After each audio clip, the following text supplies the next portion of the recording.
tough, they got it all. Rage quitting, head banging, it's a metal bro.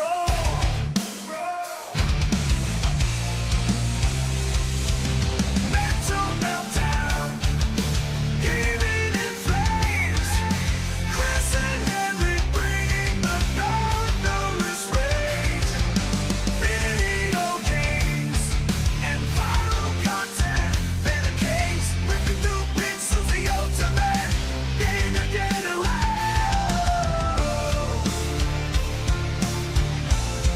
The ultimate.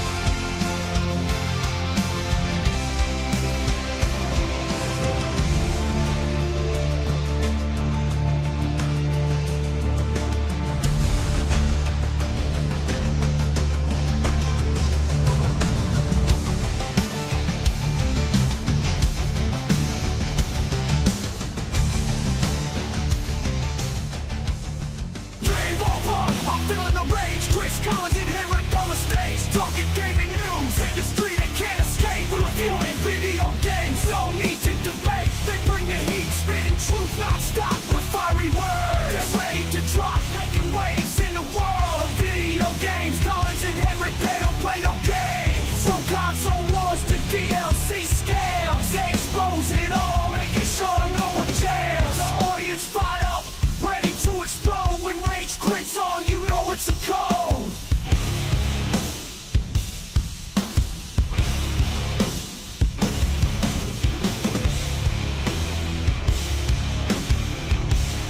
You know it's a code.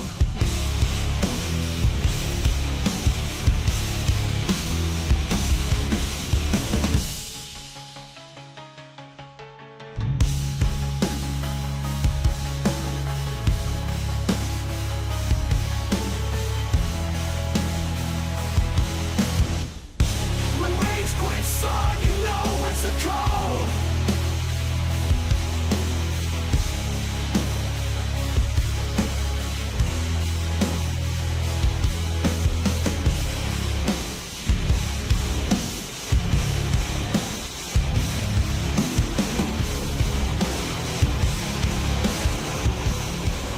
Rage quit. Rage quit. I'm losing my mind. Chris and Henrik, they're fucking gaming all the time. Rage quit.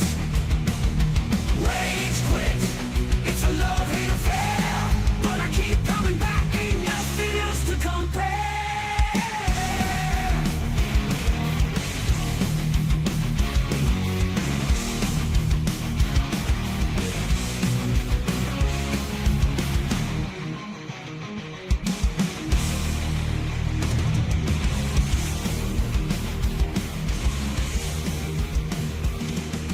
Rage quit. It's a love-hate affair.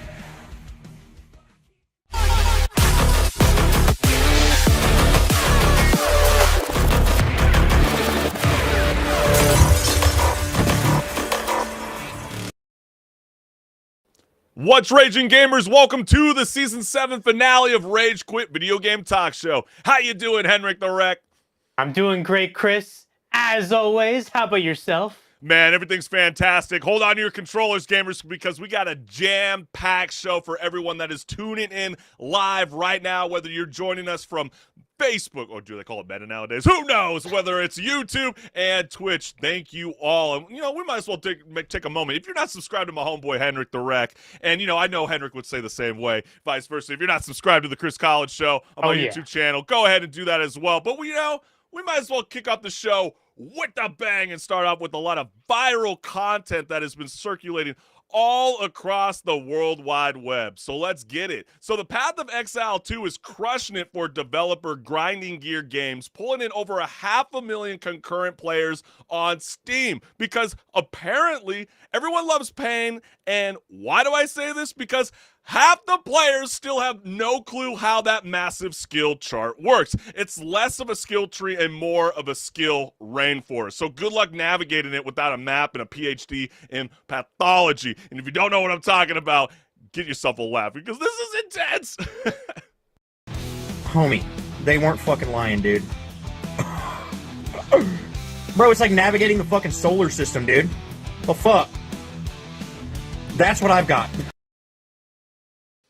Yeah, Path of Exile is one of those games, the first one also, where you could put hundreds of hours in that game and you still don't know what the hell you're doing. Yeah, exactly. Is it? You know, I'm starting to think that even when you look at that clip, is that what the congressmen and women have been reporting on when it comes to those New Jersey drones that have been circulating across the web? They might as well send this screenshot in or this video because I mean, people can't tell the difference whether it's a star or a drone or maybe it's just kids having fun. Amazon shopping that's just cluttering up the air. Or we've been looking at Path of Exile 2 skill chart up in the sky this entire time and we had no idea where they got that inspiration. But let's dive into the comments. Chill, guys. After the first 2,000 hours, you start to get it. Exactly. Yep. That's how it is. Yeah, it starts to feel like that in a sense. Do you stick to like one line or do you just branch out from the grid? Oh, you'll branch out, but it's going to take you going through multiple characters, honestly. I can see that. Plus 0.0005 health and plus 0.005 movement speed. Fantastic. I just love games that give you the, just the upty when you go and face those boss battles. And last, but in the end, someone will publish a few of the quote unquote best builds and everyone will strictly follow that. I mean, yeah. What's wrong with that? That is how that game just goes, honestly, you could spend the time to figure it out, but if you just want to get in there, you just got to wait for people to figure it out for you. Yeah, that's like Elden Ring for you, right? And that's going to be the same effect when Elden Ring Night Rain comes through. Because now they're saying you can play it solo or in trios, no duo. So you better find an extra friend. Hey, but let's go into the next one because Call of Duty Black Ops 6 smashed records with the highest day one players. And for the first time since 2014, it's most popular on Xbox. But Activision keeps promising gritty war zones, but instead we get raccoon skins, shark suits, and kill animations straight out of a meme factory. And it's clear the only thing real is how much money these cosmetics rake in. So what's next? You won't believe it, gamers. So let's go ahead and roll the clip.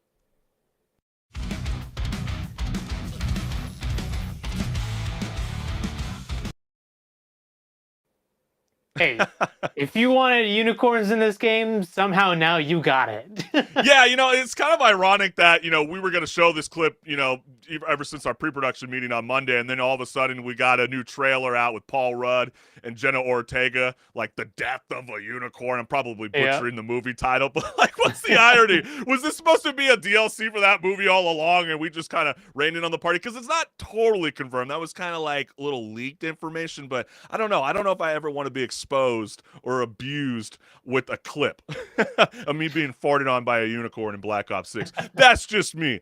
But let's go into the comments. Military Sims fans just fell to their knees. Yeah, people just, I guess, you're going to have to play Delta Force.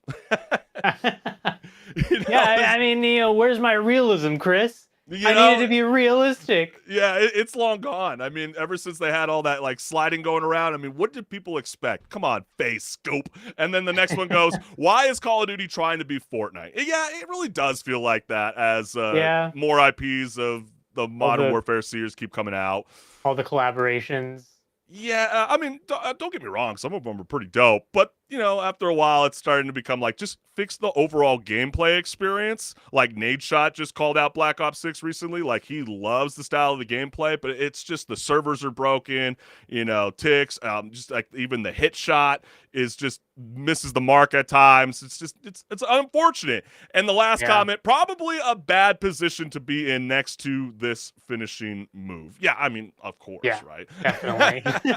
But, it's not just there at Call of Duty. Duty where people are starting to struggle with. It's also OG Fortnite builders who are basically the architects of chaos, cranking out skyscrapers in seconds while the rest of us fumble to build a single wall. And it's no wonder new players get frustrated with how do you even compete against someone who builds an entire apartment complex before you even find a shotgun, right? Everybody wants that double pump. You ain't getting the chance. But even streamers like Jinxie get starstruck watching these sweats from Fortnite turn into like Bob the Builder Esports Edition. Like no one knows what the hell is going on. I prefer it with build on. Zero builds very scarce. We've already gone over this, but like, has anybody ever seen such an origami display like Jinxie just witnessed? Let's go ahead and roll the clip.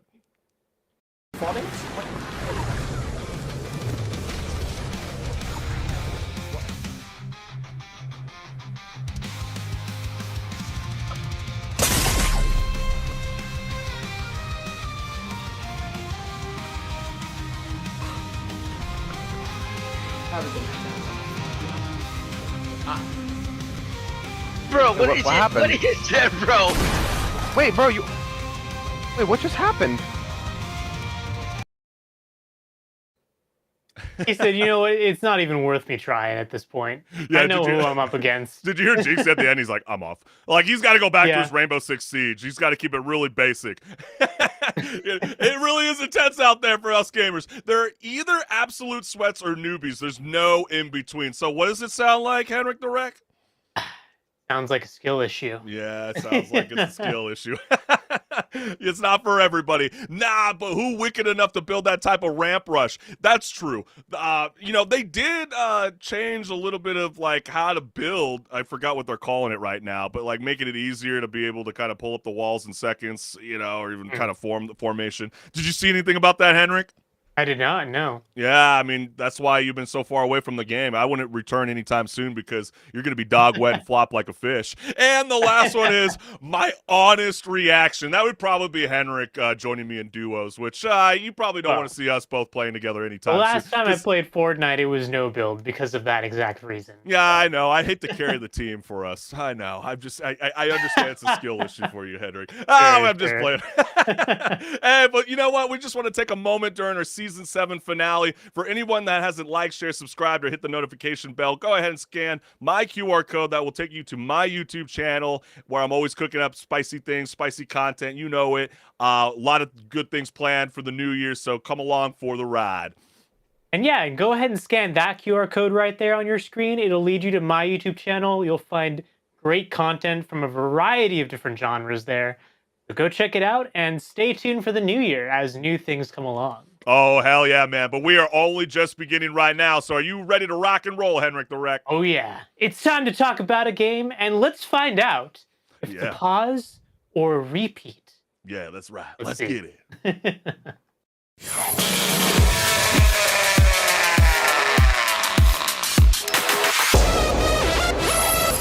Hey everyone, this is Pause or Repeat. Here we figure out whether a game is really worth your time and money. Today's game is Backlash.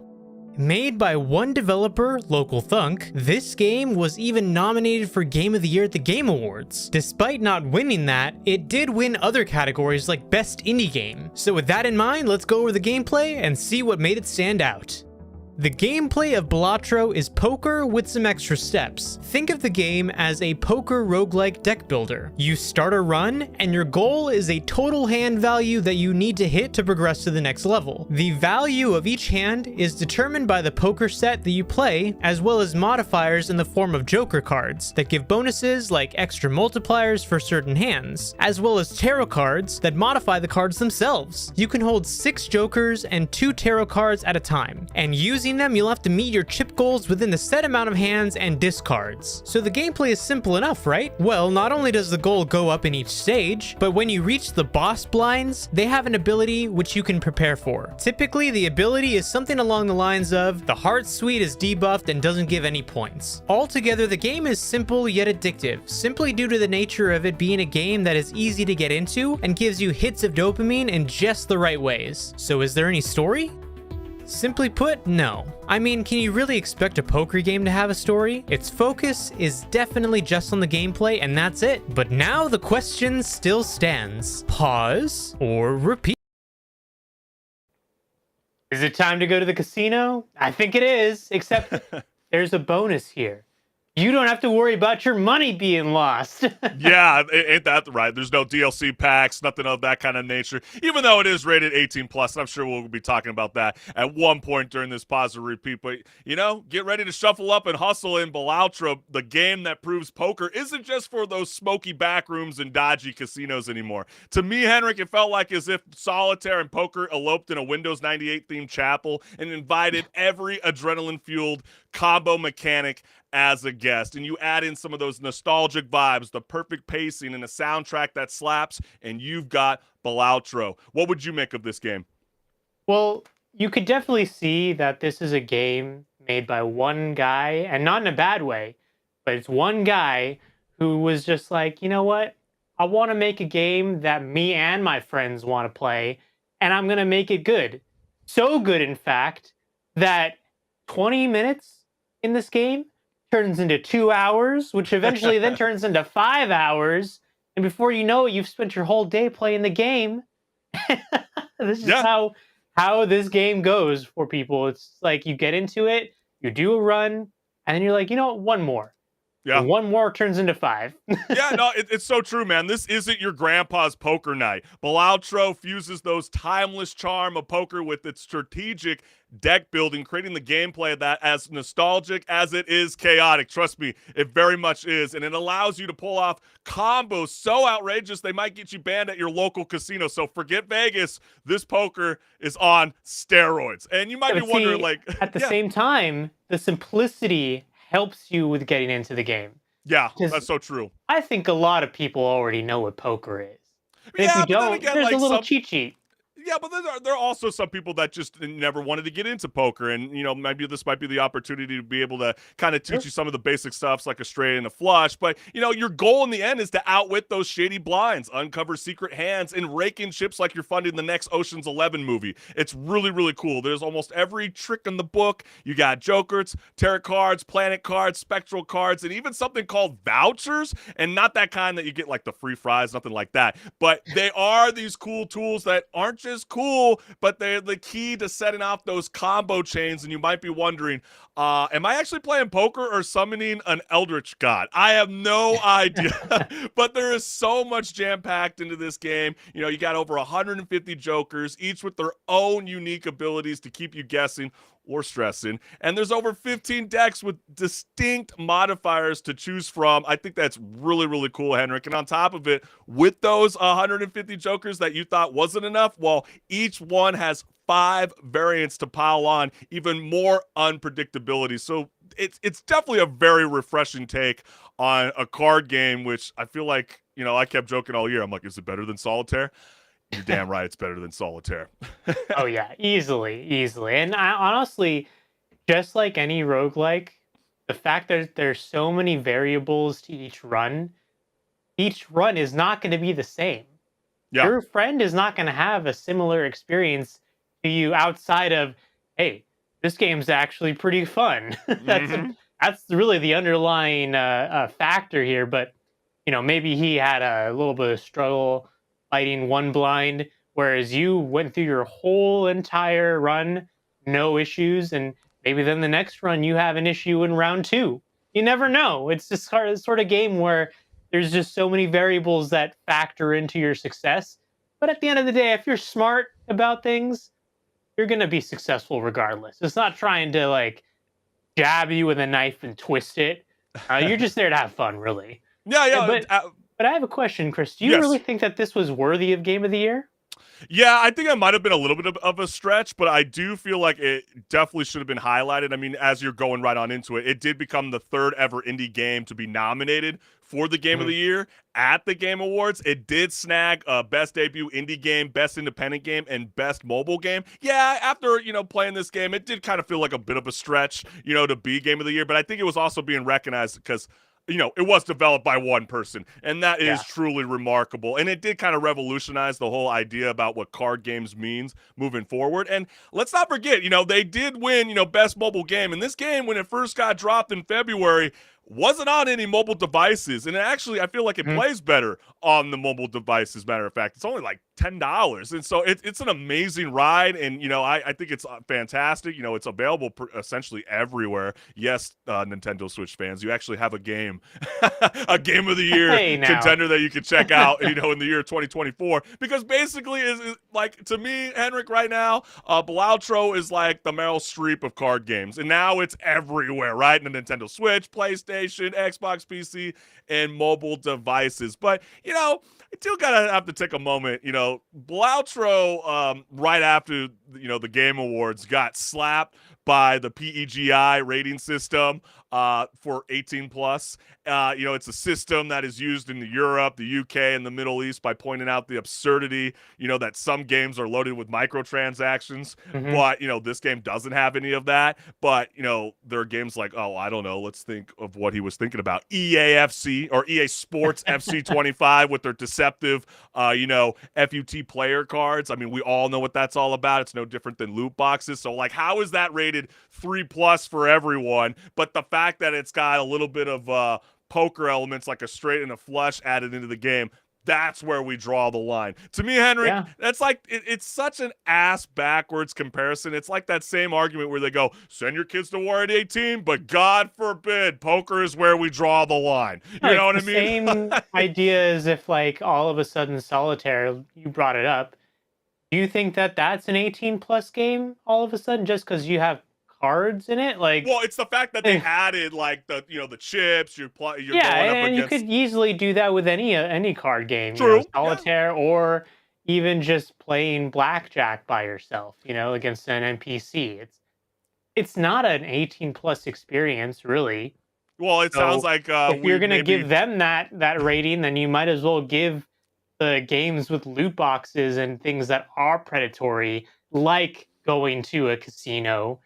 Because what's the difference, really, of opening up a loot box rather than, doing slot machines? It's the same thing. It's exactly There's a chance the same as thing. to whether or not you'll get something. Maybe we need to shuffle the priorities here, because it absolutely doesn't make any sense. But that can't take away from the awards that, Balautro ended up winning in the end, and I think it's a fantastic game. I'm going to say it's a repeat. You guys are definitely going to want to download it on your mobile phones. I'm not much of a mobile gamer, but I had a fun time playing this video game, and I know you will as well out there. But HenricK, I'm curious on what the verdict is for you.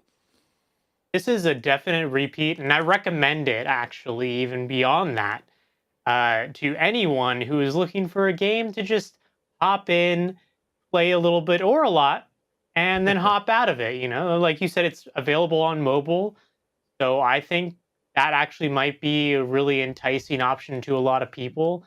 If you're waiting at the doctor's office, or you're waiting for an appointment of some sort, just whip out some Balautro. The time will go by so quick. Yeah. No, it's definitely a fantastic game, and I think you guys will enjoy, this new approach to, I keep joking, a Windows 98 solitaire style of game mixed in with the little poker elements. But we want to know from you gamers, are you playing it right now? Have you never heard of this game? Let us know what's good. But hey, HenricK the Wreck, are you ready to rock and roll? Because we got a whole left of, tons of topics to discuss. So are you ready to cook things up? Oh yeah, it's the end of the year almost, so let's get cooking, all right? Hey, let's get it, baby.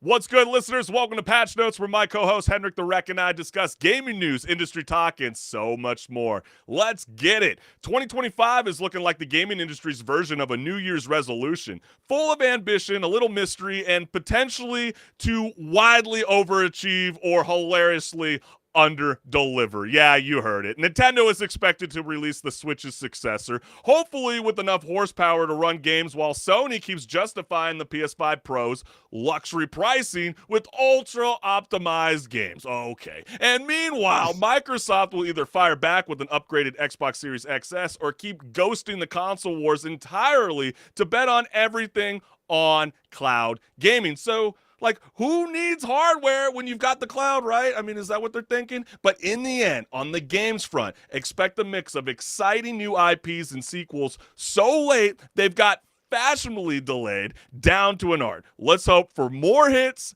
than bugs. So to hype up this train that's coming along for the year 2025 is Grand Theft Auto 6, which is completely off the charts thanks to the decade-long success of GTA 5, which has kept Rockstar afloat since 2013. The new game returns to Vice City, GTA's take on Miami, and teases dual protagonists that fans think are inspired by Ryan Gosling and Eva Mendes. So safe to say, the wait has been long, but expectations couldn't be higher. So if you haven't seen the trailer or cinematic trailer, can't be gameplay, let's go ahead and take a look.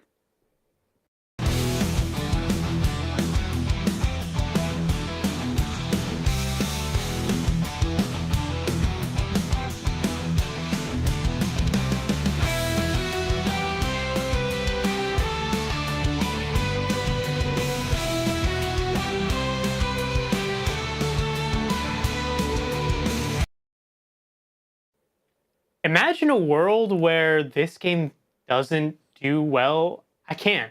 I really can't. No. Because there is so much hype about it that not only is it just going to be the only thing people talk about around its release, but really Rockstar has to hit it out of the park. Because if they don't, people are just going to lose trust in that studio entirely. Yeah, if it comes across like extremely buggy with its online gameplay, then yeah, it's gonna take a massive hit in the beginning. But I don't think it will last entirely long, because if the map is fantastic, as you know, insider reports and certain leaks keep coming out throughout, you know, all of 2024, then yeah, you know, there's a lot of things promising about this game. And in fact, Oh, okay, we got a comment here. Expectations are extremely high. Last time GTA did a big update on GTA Online, even the government shut down. Yeah, I mean, that is so entirely true, but I mean, just jumping back into GTA Online feels fantastic. It's still a whole lot of fun to play, and I feel like, you know, if you want to feel like the hype is getting realer and realer, just go back to GTA.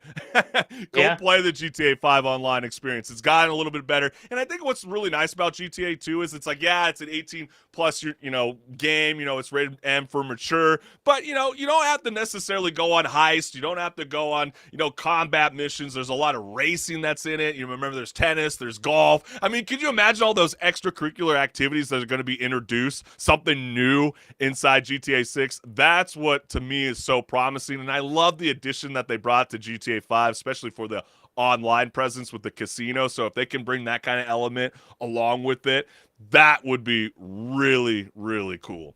Oh, easily. Yeah, and I personally also have high expectations for the game. I know it's going to be great.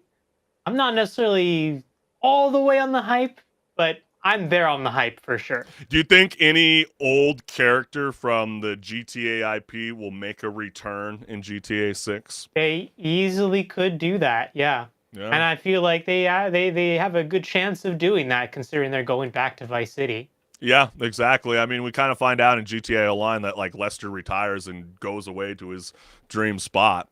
Just saying. So we're going to have to see what's good. But with the calendar packed full of AAA heavyweights, new IPs like Claire Obscure, Expedition 33 can struggle to stand out. But this one, I'm telling you, gamers, is worth your attention. Inspired by Persona and Final Fantasy, the creative team proudly wears those influences on their sleeves. So if you're an RPG fan, Expedition 33 should already be on your radar. I love this game. HenricK has been hyping this up to me for a very long time behind the scenes, so I am very pleased and excited to show you guys a first look with Expedition 33.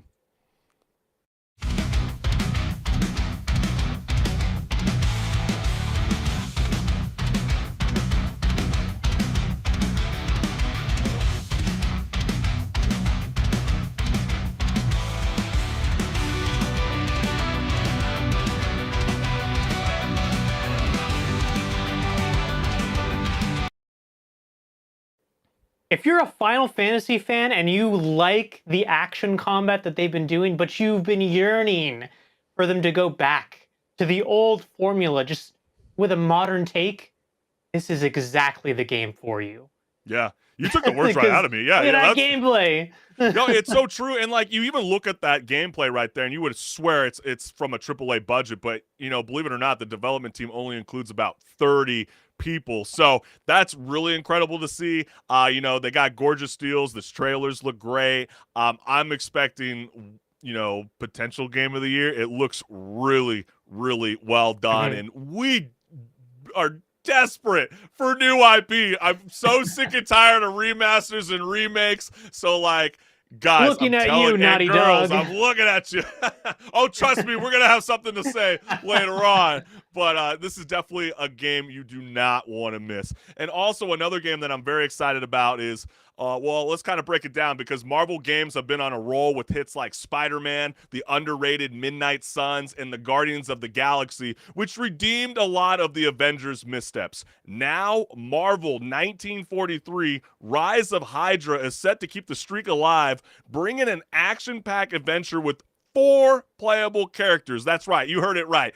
4 playable characters. You get to play alongside Captain America, not alongside, you get to actually play as them. Captain America, Black Panther, Gabe Jones, and Wakandan spy Nanalia. Set during World War II, it promises to deliver Marvel's best storytelling outside the MCU. Yes, we finally get something a little bit different away from the Marvel Cinematic Universe. Let's go ahead and check out this cinematic trailer, not gameplay trailer. It's very clear.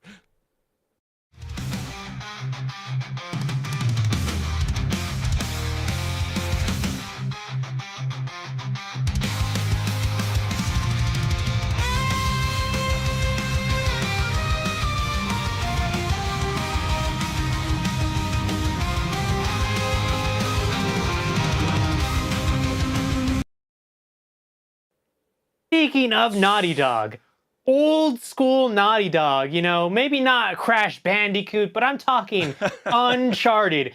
Amy Hennig, Yes. the writer who is so involved with those games, guess what? She's involved with this one. Well, So writer expect and director. A little bit of that in there with this one. Yeah, writer and director of the first 3 director as Uncharted well. games. So yeah, I mean, this game has been hyped since 2020. It feels like it's long overdue. I feel like if they keep delaying this, then I'm gonna start to panic a little bit. But it looks fantastic. I feel like we've all been wanting to play an open world game of Captain America for a very long time, and obviously our rising star in Black Panther. And I do think it is refreshing to have 2 extra characters that we might not always be familiar with, right? Like Gabe Jones and Wakandan spy Nanalia. So that is very, very cool. Very Trick Daddy. I can't wait to see 2 of our favorite heroes go at it with each other. Why are they going at it with each other? I have no idea. But clearly the Rise of Hydra has something to do with it. So if you're as excited as I am, you definitely want to follow their YouTube channel to be on the lookout for when they're going to be revealing this release date. No one has any indication of what devices it's going to be showing up on. I have a feeling it's going to be like a PS5 game. Will it show up on the Nintendo Switch too? We'll see. Do you think they're going to skip the PC? Be the usual suspects, the PS5, Xbox, PC. That's what I'm getting as a vibe from it personally. Yeah, go to the consoles first. Because, you kind of hear more stories over the years where they don't like to drop it on PC first because they just hate when people start adding mods to it that, improve the gameplay experience. So they're like, let's start off with the console first, let people get married to it, and then if they want to start critiquing it 6 months down the road, by all means, go with it. But, these are definitely games you want to definitely check out. But is there a game that we're completely missing in the year 2025 that you're like, yo, HenricK the Wreck and Chris Collins, you guys are completely missing the mark? This is the game. Comment below. We want to hear your guys' and gals' thoughts. But let's go ahead and break it down into our next topic of conversation. So, HenricK the Wreck, let's get it. Speaking of Naughty Dog. Yeah, exactly. Well, Naughty Dog's got a new game, and it's called Intergalactic, The Heretic Prophet. It's coming soon, as they say. Soon could be whenever. And it's set in a sci-fi universe where the protagonist spends her day watching retro anime and popping in a cassette tape before heading out on a space adventure. Well, critics are already calling their character design too woke, and some even compared it to Concord, the Sony game that bombed so hard it was pulled offline faster than you can rewind a cassette tape. Yeah, has anybody actually tried that? I'm talking to you, Gen Z. Yeah, it takes a while, all right? Yes. I grew up with that. Anyways, looks like this space journey might need a better mixtape. So let's take a look because we got a little clip of it. Yes, we do. And we could have shown you the full 4.5-minute trailer, but we're going to show you guys a teaser of what's to come from Naughty Dog.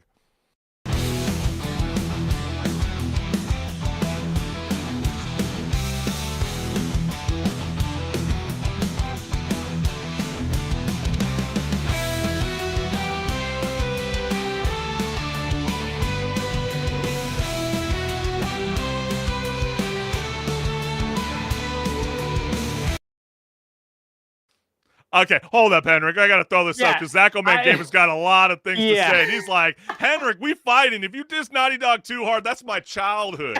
But you know what, ZachoMan Gaming? Some of those people that were a part of your childhood are not a part of Naughty Dog anymore. So, like, doesn't that kind of get annoying when you see trailers like that, HenrIck? When, you know, especially when they hyped it up at the Game Awards, they're like, the people that made you Crash Bandicoot, they were not there when they made Crash Bandicoot. I gotta interject then, Chris.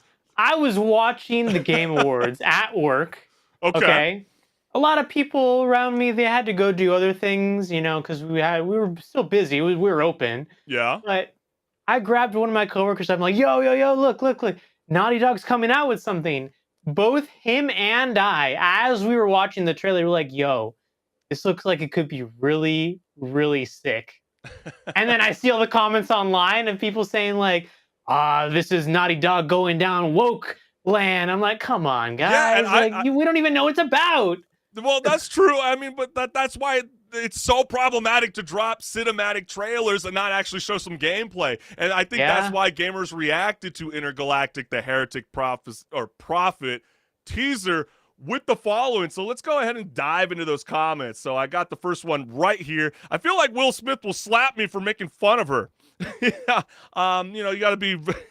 That's hilarious, dude. You do not want to push it with Will Smith. The next one we got here is they sell hair as a separate DLC. Yeah, you know, I think that's a fair point. You know, if you want to be able to promote the PS5 Pro, you know, you don't want to butcher it on day one when they can't do the graphics well with the luscious hair. One of those macro transactions, like they're going to take a page out of Activision Blizzard's handbook and sell Oblivion. $60. Or the next one we got here is the trailer's 2 hours ago. Ew, it's so old. We need a remaster. Yeah, you know, which is funny because this is like their fourth, you know, franchise now for Naughty Dog. You know, they've been doing a lot of remakes, remasters, and, you know, I'm so blessed that they're finally leaving it. But some people are like, you know what? I think we were better off just having Naughty Dog revisit some of their classic IPs. But let's go into a new one. Quote, from the studio who brought you Crash Bandicoot, Jak and Daxter, and Uncharted, end quote. Nice. Now, how many of they still work there? Exactly the point that I was trying to raise with one of our fellow gamers tuning on in. It's just, I hate when they do that. You know, you can't go that far back in time and really expect that those same people are still working on, you know, this iconic studio. But, you know, then again, you know, we don't have gameplay. We don't know if it's a dud or not, but this is just reactions that have been surfacing online. And we also got, you can tell this started production in 2020. You know, I relate to this comment because, you know, my first reaction was the most recent Alien movie. Didn't we just have a girl like this? It seems like everybody that's in space turns into a bald-headed lesbian. That's what they come across as. Maybe that's just the meta for haircuts in the space age. You know, you don't have to do as much maintenance on it when you're up in space.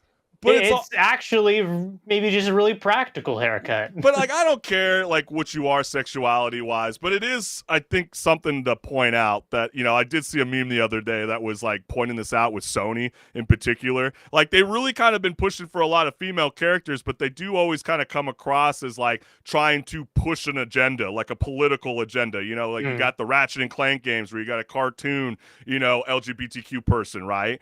You also got Alloy, who has also been questioned in the past, you know, with this. Now you got this. You also got The Last of Us, you know. So, like, people are kind of wondering, even Disney is sometimes Yeah, victim bold, of that, woke, apparently. and gay sounds like a Disney remake. Yeah, I mean, maybe some of those same people that work for Disney are now working with Naughty Dog. We Yeah, do not know. potentially. So let's go ahead and check out the last comment, which says this game is going to make concordillion dollars, which in crypto means nothing. Did you see Scotty Scheffler's reaction when they were doing that whole TNT matchup with Brooks Koepka I and did not. Bryson DeChambeau? It was Rory McIlroy versus Scotty Scheffler. They get rewarded $10 million in crypto, and like Scotty's like, cool. Cordillion dollars. That's the approach that I'm getting from that mindset. It's like, where do these dollar bills come up from? But anyways, back to Intergalactic, the Heretic Prophet. They dropped, the reactions were less than stellar. But what's the deal with Naughty Dog turning off the comments on their YouTube channel like they were like thinking that was not going to stir the pot, while Sony just lets their trailer comments run wild like it was an open mic night? But was that a smart move to try to dodge the fire, or should they just been, saving us from a dumpster fire by just allowing it to open up? It's a little bit of the Streisand effect, which, if you're not familiar with what that is, viewers, it's the whole idea that when you start to tell people, don't do this thing, they'll start to do it more. And maybe in this case, they could take it as a little bit of just like free marketing, because, we're talking about it.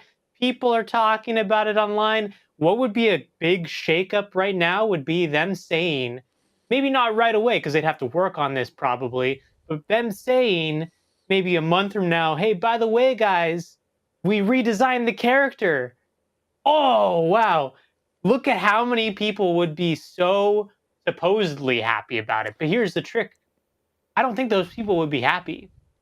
They'd be just still upset that it happened in the first place. Well, I definitely do feel like they do need to go back and do a character design update because, quite frankly, when you find out who the person that is playing the game's lead, Jordan A. Munn, who is played by Tati Gabriel, why is she so light-skinned in the video game?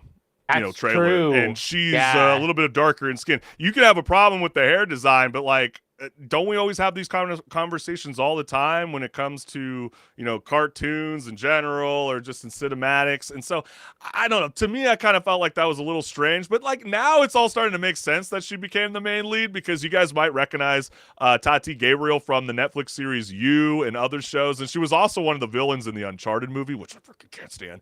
But that's beyond that. And she also, oh gosh, oh yeah, absolutely my favorite. Highly don't recommend. But anyways, she does have a role in season 2 of The Last of Us on HBO as well. So her ties to Naughty Dog clearly run deep. But it wasn't just, the character design that was kind of getting the whole too woke approach. It was also being likened to the recent Sony failure of Concord, because people just felt like they couldn't relate to what they were trying to push. And also, they kind of fell into that trap with what Death Stranding was being accused with Hideo Kojima, when he also, introduced, Monster Energy drinks into the game, and you're like, wait, product placement, yeah, like, because I don't know about you, HenricK, it was, you can have the whole shaved head thing, and that could seriously cut down the whole processing power for the workload on the PS5 Pro, which I thought I was paying to be able to deliver, but clearly can't.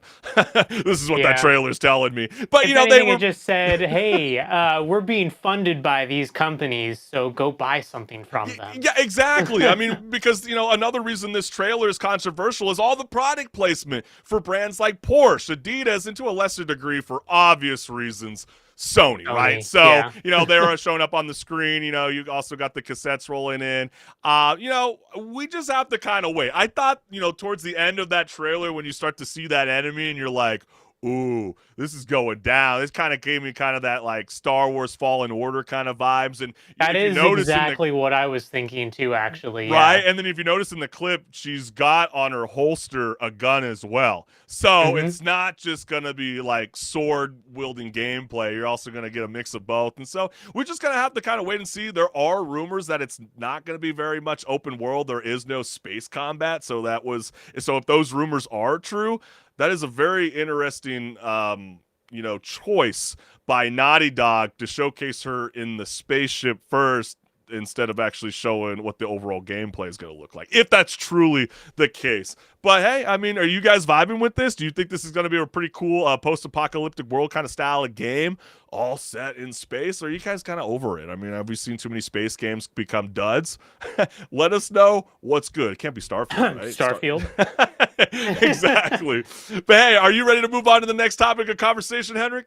Absolutely. So let us know what's good, Chris. Yeah, I really like this conversation that really kind of got started by IGN, so I'm really going to give them some credit. But let's set up the context, because when Steven Spielberg and George Lucas first unleashed Indiana Jones and the Raiders of the Lost Ark back in 1981, they probably didn't envision a 40-year legacy of whips, hats, and ancient artifacts. And after Harrison Ford hung up his fedora in The Last Crusade, it took 15 years, a Disney buyout, and a lot of CGI de-aging for Indy to come back for the Dial of Destiny, where Ford, at nearly 80 years old, was still cracking the whip, but not without stretching the audience disbelief. And so Disney tried to milk the nostalgia with the return of Nazis, which we all love seeing Indiana Jones whoop ass on some Nazis. You know, that's always my favorite thing about that franchise. Yep. But barely a year later, Indiana Jones and the Great Circle has proven there's still life in the old Henry Jones Jr. So here's a thought. Could video games be the new lifeline for franchises that have struggled to stay relevant in cinemas? And gamers reacted to this with the following. So let's go ahead and check out the first comment. We need James Bond games with the style. Yes. You know, yes, 100% to this comment. I feel like the last James bring Bond back GoldenEye, but for the modern era. Yeah, I can't even remember what it was called, but I feel like the last James Bond game I played was on the GameCube. That's how far back it's been. I was probably like a Nightfire or something. I can't even remember. Someone in the chat, let us know what's good. Let's go into the next comment. I'm glad they included the classic indie punch sound effects after not seeing it in the previews. Nothing says punching a bad guy like smacking the backside of a water buffalo. So all those key elements for old school fans are being introduced to a new audience of gamers who might have not even seen the classic movies, and that might even pique their interest to even want to tune in and see the OG himself, Harrison Ford. Those movies did come out a very, very long time ago by movie standards. Yeah, I know. It always kind of breaks my heart sometimes when I'm talking to my nephews and nieces and they just don't really care for Star Wars as much. I'm like, oh. And I kind of get it at times. I mean, when growing up, I wasn't totally crazy about Star Wars, but as I kind of got older, I really liked it. I'm also having some fun with Skeleton Crew. So, there's definitely those kind of elements that feel like it can revolutionize, a dead IP. Remember those comparing this game to Uncharted or Tomb Raider or criticizing the gameplay? Likely haven't seen the original movies. Indiana Jones never had extreme movements of Drake or Lara, and the action sequences in the films aren't as over the top as those games. Machine Games and Bethesda are staying true to the character and world. Yeah, that was actually, I thought, was quite the plus. They didn't try to make this like over the top Max Payne Indiana Jones. Yeah. And it looks beautiful too. And I think, being able to kind of walk and, I love the idea that they kept it first person instead of going into the third person route, because when you get to be in first person, especially when you're looking up at the big pyramids, when you're standing in Egypt in the game, you really do feel like an architect. You really do feel like you're at that location. You get the scale of everything. Exactly. Taking it all in, unlike what you wouldn't get from a third-person perspective. This voice actor is incredible. I swear that's prime Harrison Ford, laughing out loud. Yeah, what do you make of Troy Baker's performance? I think it's pretty pitch perfect. He does great. I mean, he does great in everything that he does, but he does a very good job in this as well of just, like this comment is saying, portraying Harrison Ford when he was younger. Yeah. So true, man. And some of the people who developed the Chronicles of Riddick escaped from Butcher Bay now work at Machine Games. No wonder they're so skilled at creating cinematic video game experiences. So some people feel like certain studios can really nail down, what makes these movies so great and introduce that into a video game spectrum, and then others, might miss the bar. And let's go into the last comment, which says the following. It's a shame the last couple movies couldn't have been this good. Machine Games makes great game. So yeah, clearly people are very excited for what they have brought. But like HenricK, can video games become the cinematic CPR for dead franchises? And are they just the equivalent of trying to bring back the Matrix with the VR headset? No. VR gaming would be an entirely different thing, I feel like. And it definitely is an opportunity because, like you were saying, a lot of the newer generation of gamers, you know, teenagers essentially, that demographic, they may not have ever seen the Indiana Jones films. And if they see this game is intriguing to them and they play it, well, guess what? Now you know what the Indiana Jones sorry, not games, movies are all about, and you can go watch them and be like, "Hey, I actually played that part in the game. That's really cool." Yeah, especially the open tutorial of the game. Oh, just Where it does a beautiful shot-for-shot job. recreation. I know. I Yeah. even made a joke. I was like, "Yeah, you probably won't be getting chased by a giant rock boulder anytime soon." Newsflash: they nailed it so freaking good. It definitely brings a lot of joy to me. But like, also, Indiana Jones' influence can mostly or most keenly be felt not in movies but in video games, with the most obvious examples being highlighted from Tomb Raider and the Uncharted games. But Right. for instance, the Great Circle is able to return to the series to its 1930s roots thanks to, not, being free from the constraints of an aging lead actor. It was really cool during the Game Awards to see, Harrison Ford make an appearance, give the kudos to Troy Baker, and rightfully so, keeping that franchise alive. I think it's a very, very cool thing to keep the younger generations involved, because they didn't quite get to experience that opportunity. I didn't even. I was a 93 baby. I wasn't born in the 81, but at least I was able to ride along with it. But as we get older, I mean, these are those kind of series where you don't want to see them get recasted, right? And so to keep them from not being recasted, you bring them into video games, and that's why I think it works really, really well. And also, like we highlighted, the level designs are also very, very cool, but also evoking the movies is the game's approach to the violence, right? I think they did a fantastic job not trying to copy something like Uncharted. I think that's really cool. Also got to take into account, remember last year, RoboCop Rogue City breathed a new life into that series, and so what would you like to see? I think it's the real question. A lot of times I always hear the Die Hard series get popped up year after year. Would you want to see a Die Hard happen?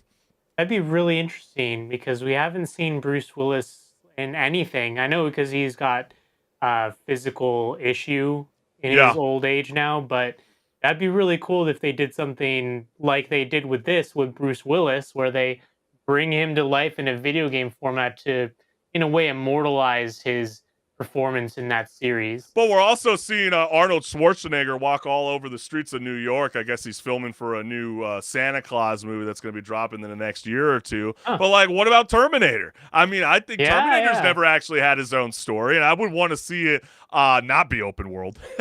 You know what I mean? If it was built like Uncharted, that would be extremely badass, and it would, and maybe they can implement a little bit of a Christian Bale's character that they kind of butchered. That could have been a fantastic movie, but sometimes I always watch that movie and go, gosh, what if this was actual video game? That would be cool. The thing about that series is that after coming off of seeing the later ones and you go back to seeing Salvation, that one you're talking about, like, you know what? Salvation actually had something going for it. The later ones, they struggle a bit. They try to bring back, returning actress, and you're just like, I think we've all lost interest at that point. But again, that's why the question is being raised. Do you believe video games is a great place for dead movie franchises to pursue? And what would be that movie that you would like to see become a video game? Let us know what's good. But I think it's time for us to have a little bit of fun, HenricK, towards the end of our Season 7 finale. So let's get it. Yes, time to end it off. And here we go again with another Reddit debate that's basically a support group for gamers in denial. Yes, it is. A brave soul asks the following: what game did you pour thousands of hours into just to quit one day, and why? Naturally, the comments flood in with stories of burnout, broken controllers, and that one boss fight that still haunts them. Souls-like games can attest to that. Final Fantasy, golly. Well, gamers sure know how to turn quitting into an art form when they share their thoughts on Reddit with the following comments. Yo, yes, they did, HenricK. Let's go right on into it. World of Warcraft, and what Yes. got me to quit? I got a job. I lost interest in when I couldn't play absurd amounts anymore. Old PvP rankings were brutal. I mean, you were just right out there. Yes, what was it about it? Well, I'll go into it a little more, but there were some changes in the game that I didn't like, and well, now there's more reasons why I wouldn't want to go back. But at the time that I left WoW in the dust, it was because of the changes they made. But I love this follow-up comment. I mean, I remember I was 25 and Mist of Pandaria just hit. My old guild broke up, and I was determined to get back into the fold of raiding. I was applying to guilds left and right and doing interviews, and I realized I was putting more time and energy into finding a guild than I did to find a career. It was awful. I mean, who the hell is doing interviews for guilds? No, First off, legitimately, like, what are that we is how it talking about? is when you're running a guild in that game. That is not gaming. Come on, man. Like, we're supposed to be escaping from this reality. This is why some employers have come out and said, you know what? I actually wouldn't mind hiring someone who was a WoW addict because stop they it. have a Where lot is of that? skills that you wouldn't get in some other games and even in real life. Oh, now they're going to start saying that 20 years from now. Wow, this person really put on a great Discord server. Perfect for my team. For me, it was Pokemon Go. I played obsessively and put a lot of money into the game. Ultimately, Niantic's move away from the pandemic era bonuses that were promised to be permanent killed my desire to put any more energy into the game. Every update they've put out since has only solidified my choice, especially now that I'm more than a year out of date with my collection. What, you haven't showed up to your local Mickey D's? They just turned those into a Pokemon gym battle for you. Hey, are you sure you don't want to go Pokemon back? has not been the same since that summer when everyone was just out and about playing the game. And me, I was stuck in a court case the entire time. I do remember that. That is brutal, my man. Jury duty. Or, everybody's taking on the new Pokemon trading card game. I mean, I feel like everybody's going back to that kind of style of nostalgia. And who knows? Maybe some people kind of got butthurt when they found out that, you were actually giving consent to Niantic to be able to use your data to be able to build their geolocator AI tool, to map out the world. And, that is a conversation for another day. But if you guys want to look it up, gamers, go ahead and do it during your free time. Sims 3 was pouring so much time into my sim until one day I realized, what the hell am I doing? I'm making the Sims life better than mine. And then we also got a follow-up by Noob Sadbot's grandma. What? I love that name.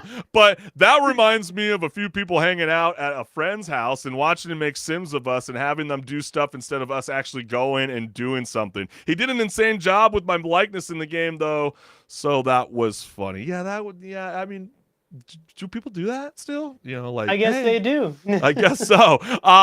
EVE Online, the developers made a stupid decisions making it harder to play solo. At some point, all my goals got accomplished. I mined and built my own super cap and lost interest. I tried going back a few years ago. I lost interest in a week. And with the follow-up, quit EVE after I realized for every 30 minutes of fun gameplay, I was spending like 5 hours watching a really nice screensaver as I jumped between systems. I played solo low-sec pirating, the funnest, big corp battles, space trucker, tried the mining grind. Eventually, I just got tired of the time sink needed to do almost anything. It really started feeling like a second job. Yeah, that's what happens with, these kind of style of live service games. MMOs, you're absolutely right, HenricK. Let's go into the second to last comment. Overwatch. Yeah, I mean, this has been a resounding yes all year long. Beta and early days were so fun because no one knew how to play and everyone was overpowered but fun. Then ranked came, then the content drought came, then Overwatch 2 came, and then that was the last straw. With the follow-up, games are so much fun when nobody has figured out the meta and everybody just plays for the fun of testing stuff out. The honeymoon period with Overwatch was probably the most fun I've ever had in gaming. It's funny how we were always kind of talking about that, especially at the top of the show where like people are later on going to go on YouTube and check out, a build to just bring into like Elden Ring, for example, or Path of Exile 2. That's the same shit I'm seeing with Marvel Rivals. Like more and more videos I keep seeing. How it's going to be with these games, unfortunately. It's kind of ruining the fun for me in a sense because I'm starting to feel that when I'm gaming. What happened with me with Overwatch in that sense is I played a lot of off-meta characters, as you can call them, and when you're trying to solo queue ranked and you're playing an off-meta character and you get into a lobby with someone who is a yapper, you can call them that, and they see you're playing an off-meta character, they're just gonna yap at you and yell at you until you switch off that character. And if you don't do well as that off-meta character, they're just gonna call you garbage. Yeah, If we're probably going to see anything, some of that going into the new if year with even Marvel's that, they Rivals, might just right? call you a slur. Yeah, you sus. No, just kidding. No, it'd be worse than that. Also, Yeah. we got No Man's Sky. I am a day one player. One day I realized I did everything the game offered, and the game became more about building bases than space exploration. I stopped playing. I sometimes go back into the game in the VR mode to have fun with other players for an hour, and a follow-up came in. I remember the exact moment I quit No Man's Skies. I've been waiting for 3 hours to find an S+ ship at a specific area on a specific planet. I would reset the game after every failed attempt. Frustrated, I got up to use the restroom when I had the realization that I spent the better part of my day waiting for a toy to appear in a game I had already gotten bored playing. I went back and closed out of the game. I haven't touched it since. Without story or something to drive the gameplay, I couldn't maintain the illusion of caring for any longer. And yeah, I think that's kind of the effects of like X Defiant, right? Like, I mean, it's Mhm. really hard to encourage people to want to like buy into your battle pass. So I think, not offering more free maps, not offering, more free items. I wonder if that's going to potentially be a problem for, again, Marvel Rivals at one point. I mean, I thought was very strong of them to release a 33 Marvel character roster and even more promises of more free characters to come. But, do you ever feel like there's going to be a point where they're going to ditch that model and just say, screw you all, Thanos is here, $15? I mean, they might, but I know that the second that happens, people are going to revolt and probably not want to play the game because that's exactly what Overwatch does, Yeah, technically. I think that's a fair point, HenricK. But like, what game did you dump thousands of hours into only to quit one day after realizing you're just too good at being terrible at it? Well, like I was alluding to, I'll go and elaborate a little further on the WoW side of things. So I quit WoW after the Wrath of the Lich King expansion, which was the second expansion. After that was done, I was like, you know what? I don't like the direction this game is going in. I'm just gonna not play it because why would I pay a monthly subscription to stay with something that I'm not enjoying, right? Yeah, we Well, had. What about this nowadays one? I don't even want to play it in the first place. It's just so much of a time sink. Oh, Yeah, after Cataclysm? Yeah. yeah. Did you feel that as well, HenricK? Cataclysm was the expansion right after the Wrath of the Lich King. So I left right before he left. What the irony It's of you Aquaman guys, it Gaming. was around the same time, and it was like, enough is Yeah. enough. I guess I'm going to join Diablo. And hey, now what something I else. do is I will watch a couple streamers play WoW and I'll live vicariously through them because I'm not spending my entire day playing the game. Yeah, I'll just yeah. watch a little brief summary essentially of them playing the game. Yeah, check in every 72 hours. Yeah. This one, wow, I can't believe I'm even saying this because it used to be one of my favorite games for the last couple of years. But I got to say it's got to be Fall Guys. I used to be the wow. biggest fanatic for the longest time, racking in like tons of wins. It's got solid gameplay. It was I such remember a we great played. game. Yeah, exactly. It's such a great game. It could still be fun, but now it feels like it's been hijacked by a creative committee. They really wanted to introduce the whole creative mode, and then once it became a free-to-play game, which I'm glad it was introduced to a wider variety of gamers, but overall it really tarnished the whole experience because then that introduced a whole new currency system that's as confusing as a toddler with a credit card. So like I'd never understood that, and like they stopped adding to the crown rank. That was like, okay, now I don't feel like what's the point of playing any further? And then on top of it, you got crowns and shards that are like Monopoly money, man. It pisses me off. And so like it's so worthless unless you want to actually spend actual money. And it just, that's what irks me the most. And I was having such a fun time with it. And maybe if like the younglings are coming around, my cousins or whatever, and we want to play kind of like a fun kind of party, like Mario Party kind of style of game, that will always be like one of the first games that I think about. But like, religiously going back to it once a week. It's long gone. I'm so sad to see that. And I see it being a part of the Fortnite experience. I try to jump in every once in a while. It's like, it's not the same. It just sucks, Like, I used to think I was one with the beans, and now I'm not. But I want to know from you, the gamers, what is something that you poured thousands of hours into, only to just like click like a light switch and be like, you know what? What the hell am I doing? I don't even want to play this anymore. Let us know what's good. But hey, man, we've had such a great time, and we can't thank you, the gamers, enough for always tuning in live every Wednesday night at 6 p.m. Pacific Standard Time, because without your guys' supports and girls, this show would not be possible. So we want to take a moment during this time. If you haven't liked, share, subscribe, hit the notification bell. That is my QR code to my YouTube channel. Yeah, and go ahead and scan that QR code right there on your screen. It'll lead you to my YouTube channel, so go check it out. You'll find great content from a variety of genres.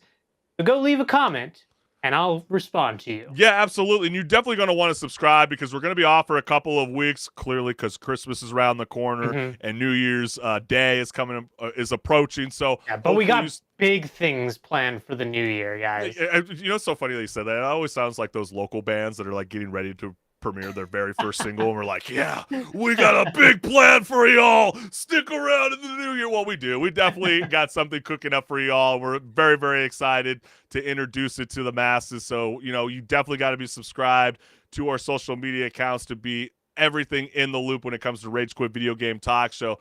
So thank you again, and be safe during your New Year's Eve party, and also enjoy yourself with your loved ones during your holiday break. We will see you in Enjoy the some new games year. With your loved ones. Oh as well. my gosh, Why not? I will be very salty if I don't see a video game under the Christmas tree this year. So you still got time to make that happen.